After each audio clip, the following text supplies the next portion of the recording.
नमस्कार। आज हम छंद परिचय के बारे में अध्ययन करेंगे। वैदिक तथा लौकिक संस्कृत साहित्य में छंद शास्त्र का एक विशेष महत्व है। पाणिनीय शिक्षा में छंद को वेद पुरुष का पाद स्थानीय माना जाता है। छंदः पादौ तु वेदस्य। छंद शास्त्र का इतिहास यद्यपि काफ़ी प्राचीन है। उपलब्ध सामग्री के आधार पर महर्षि पिंगल के सूत्र इसके परिचायक रूप में सर्वमान्य हैं। संस्कृत साहित्य में प्रचलित सभी प्रकार के छंदों का लक्षण और उदाहरण इसका विवेचन अपन आगे करेंगे। छंद दो प्रकार के होते हैं, एक वर्णिक छंद और दूसरे मात्रिक छंद। वर्णिक छंदों में प्रत्येक चरण या पाद के वर्णों की गणना की जाती है। वर्ण छंदों को व्रत तथा मात्रिक छंदों को जाति कहा जाता है। ये व्रत तीन प्रकार के होते हैं, समव्रत, दूसरा अर्ध समव्रत और तीसरा विषम व्रत। समव्रत जिसके चारों चरणों में वर्णों की संख्या समान रहती है। अर्ध समव्रत जिसके प्रथम और तृतीय चरण में तथा द्वितीय और चतुर्थ चरण में वर्णों की समानता रहती है, अर्थात प्रथम चरण की तरह ही तृतीय चरण में वर्ण होते हैं और द्वितीय चरण के समान ही चतुर्थ में वर्ण होते हैं। तीसरा जो विषम व्रत होता है उसके सभी चरणों में असमान वर्ण होते हैं।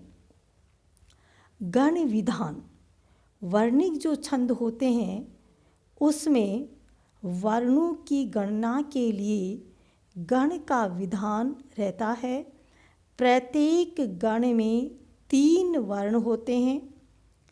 ये गण 8 होते हैं, यगण, मगण, तगण, रगण, जगण, भगण, नगण और सगण।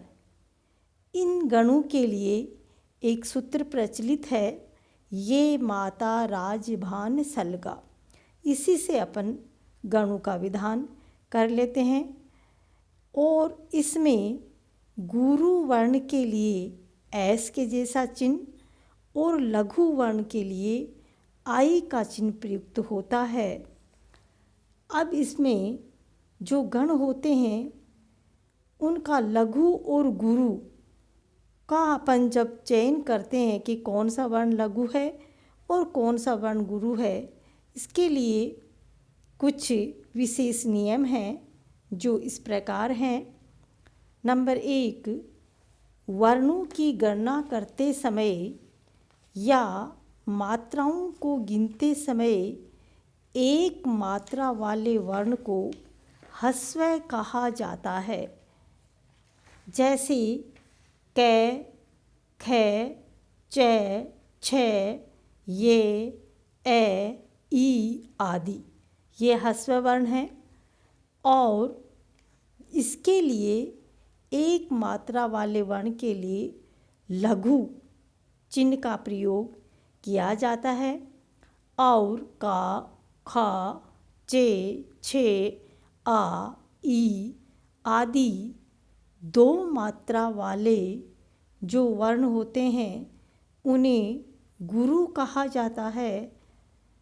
और इनके अलावा जिस वर्ण में अनुस्वार लगा हो अथवा जिसके आगे विसर्ग हो या संयुक्त अक्षर से पूर्व का जो वर्ण हो उसे भी गुरु माना जाता है। और चरण के अंत का लघु वर्ण भी गणना की पूर्ति के लिए अथवा विकल्प से गुरु माना जाता है। इस प्रकार हम लघु और गुरु वर्णों की मात्राओं का ज्ञान करते हैं। इसके लिए एक श्लोक भी है, सानुस्वारश्च दीर्घश्च विसर्गी च गुरु भवेत् वर्ण संयोग पूर्वश्च तदा पादांतो गो अपि वा। इस प्रकार हम छंदों के अंतर्गत मात्राओं की गणना करते हैं कि किसको लघु और किसको गुरु माना जाए। इसमें यति भी होती है छंदों का उच्चारण करते समय, जहाँ पर अत्यल्प काल के लिए या थोड़े समय के लिए हमें रुकना पड़ता है, उसे यति कहते हैं। ये यति कभी छंद के मध्य में और कभी अंत में होती है। इस प्रकार छंदों का अध्ययन करने के लिए हमें इन चीज़ों का ज्ञान होना अत्यंत ही ज़रूरी है। धन्यवाद।